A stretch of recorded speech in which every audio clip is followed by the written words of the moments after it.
Si un policier se fait agresser par des gens, voilà, imaginons, il est en train de se faire péter la tronche.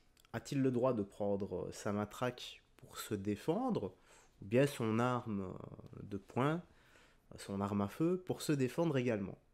Oui, non, je ne sais pas. T'as qu'à m'écrire tout ça dans l'espace commentaire. Maintenant, la même histoire, le policier se fait agresser, il se fait lâcher. A-t-il le droit de prendre sa matraque télescopique ou son arme à feu pour se défendre, sachant que ces personnes qui l'agressent sont des migrants? Est-ce que l'histoire reste la même ou pas? Est-ce que le contexte est le même ou non? Moi je dis toujours, la racaille n'a ni origine ni statut social, nous sommes tous les mêmes avec des qualités et des défauts différents. Moi, quand je vois une agression, je vois pas l'origine de la personne. Je vois juste des gens, des racailles, qui agressent d'autres personnes. C'est tout.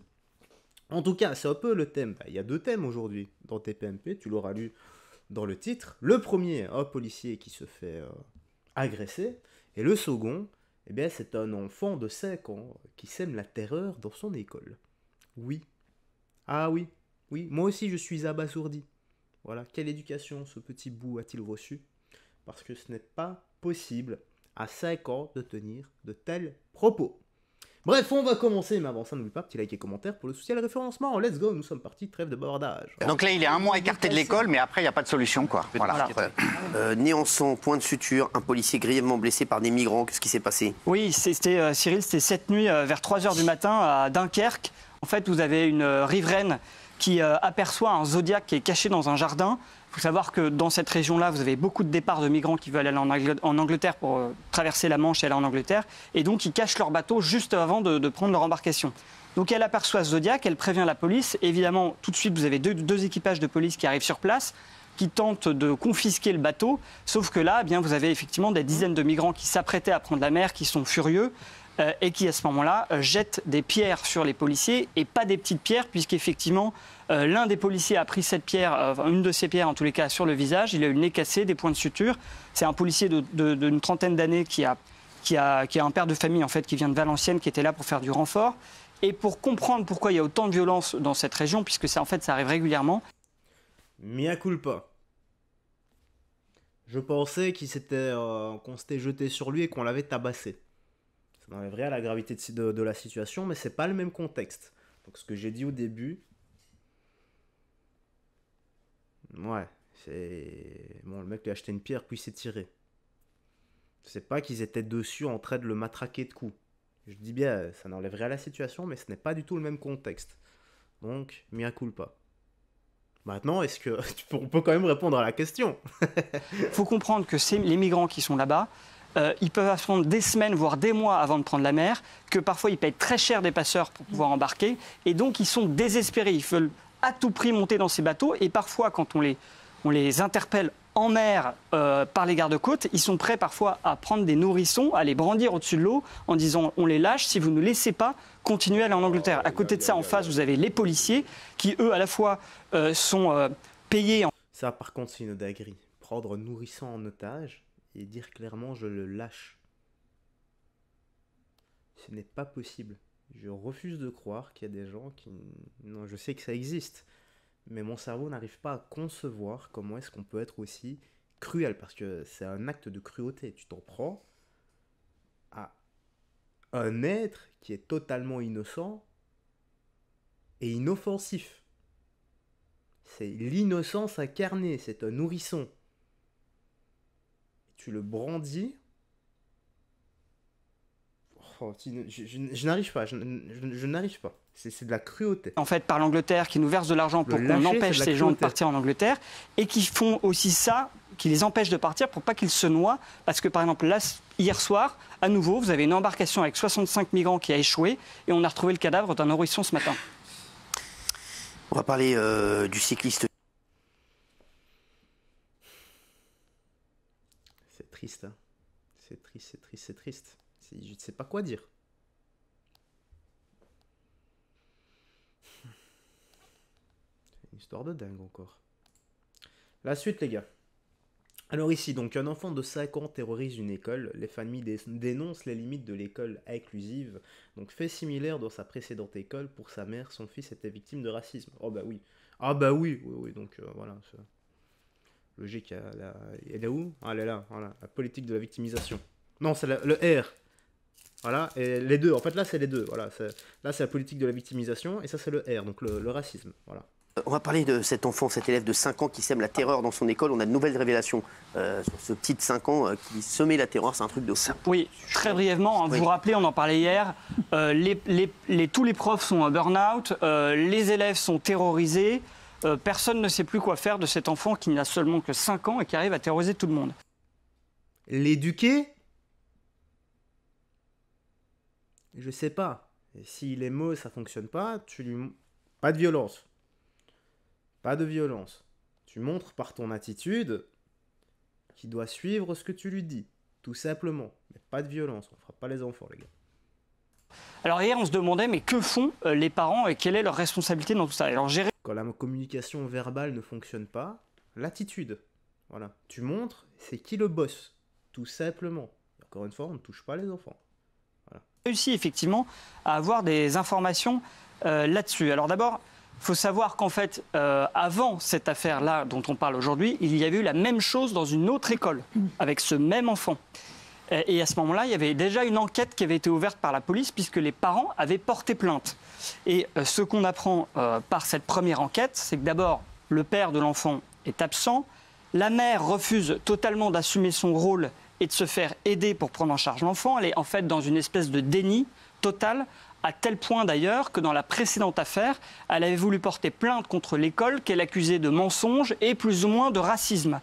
Elle refusait également le suivi psychologique de son enfant, et quand elle avait interdit l'école, elle a interdit à l'école de l'appeler quand il y avait des problèmes avec son fils en disant non, non, moi je veux pas savoir, je veux pas d'histoire, et elle décrochait pas le téléphone.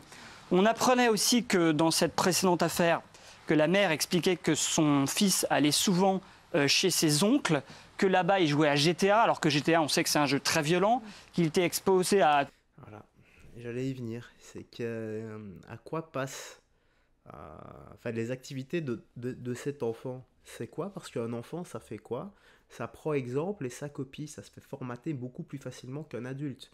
Pour lui, en fait, il retranscrit simplement le discours des adultes et l'attitude des adultes et de ce qu'il fait habituellement dans la vie de tous les jours. Ce qui fait que, bah, là, éventuellement, il joue avec ses oncles à GTA. Cet enfant, il n'a pas vraiment la notion du bien et du mal. Donc ce qu'il fait, c'est qu'il le fait sur ses camarades de classe. Maintenant, apparemment, il aurait déjà blessé des enfants. Donc oui, ça devient grave. À partir de ce moment-là, déjà, faut l'éducation. Bon, le papa n'est pas présent, mais la maman doit être là pour redresser tout ça. Et il faut avoir un suivi psychologique à ce niveau-là. Il n'est pas trop tard, c'est quand tu reformates. Le souci, c'est les fréquentations. toutes sortes d'écrans, qu'il voyait des films violents, et que parfois, quand il revenait de ses week-ends chez son... Attention, quand je dis les fréquentations, c'est à la famille. Hein, parce que, évidemment, quand t'as 5 ans, tu ne sors pas dehors avec tes potes. chez ses oncles, ce fils, ce petit enfant disait « Le monsieur, il soulève la dame pour lui rentrer son zizi ». Donc peut-être même qu'il voyait des films pornographiques. Et enfin, dernier élément, les policiers ont également interrogé cet enfant à ce moment-là, lors de cette première enquête, et l'enfant expliquait qu'en fait, ses grands-parents étaient violents avec lui, il était aussi souvent confié à ses grands-parents, et qu'ils utilisaient un nzé, alors un nzété, pardon, c'est en fait un bâton en congolais, et que ses grands-parents le tapaient avec ce bâton. Alors à ce moment-là, évidemment, à la fin de cette première procédure, les policiers avaient dit à la mère « Mais qu'est-ce que vous comptez faire ? Vous voyez bien que la situation est terrible. » Et la mère avait dit « Bah non, non, il n'y a pas de problème. Moi, je vais changer mon fils d'école. C'est tout ce qui va se passer, puisque le problème, c'est l'école. » La première victime de tout ça, les gars, c'est l'enfant. L'enfant n'y peut rien. C'est l'éducation qu'il reçoit. C'est encore une fois, hein, l'enfant fait quoi ? Ce qu'il apprend dans son cadre privé, il le retranscrit, il le retransmet dans son cadre social avec ses camarades de classe. Encore une fois, il n'a pas la notion du bien et du mal. Et va vraiment falloir faire quelque chose parce que les futurs psychopathes, c'est comme ça qu'ils commencent. Hein. Et j'espère sincèrement qu'il ne va pas commencer à torturer des animaux. Parce que la suite logique, ça va être sur des êtres humains. école. Et donc, elle a changé son fils d'école. Et donc, c'est exactement ce qui s'est repassé dans une autre école. Truc de fou, hein. Il me semble qu'il y a... Si je check bien ici, ça doit être, ça doit être par ici. Ouais, donc voilà. Et la deuxième affaire... J'ai eu un père de... Le parquet est toujours en appréciation, est terrible. Et la mère avait dit, bah non, il n'y a pas de problème, moi je vais changer mon fils d'école, c'est tout ce qui va se passer, puisque le problème c'est l'école. Et donc elle a changé son fils d'école, et donc c'est exactement ce qui s'est repassé dans une autre école. Et le dernier élément, avant de passer la parole à Gilles, c'est que donc il y a 2 procédures canton et verte pour chaque problème avec chaque école. La première procédure, le parquet est toujours en appréciation de l'affaire, donc il n'y a toujours pas de suite judiciaire. Et la deuxième affaire dont Gilles va parler, dont on a parlé hier, le parquet a décidé d'un classement sous condition, donc a priori, il ne va pas se passer grand-chose sur le plan judiciaire, hélas. J'ai eu un père de famille, un père qui a sa petite fille scolarisée dans la même classe que cet enfant terrible, qui m'a raconté que quand ils font des jeux de société, cet enfant-là, il se précipite sur les autres enfants pour les étrangler. Il a traité la maîtresse de... Il a 5 ans, hein. Il n'arrête pas de lui répéter « ferme ta... ». Alors sa mère est directrice de crèche. Donc ça, c'est ahurissant. La mère de cet enfant terrible est directrice de crèche, elle travaille dans la petite enfance.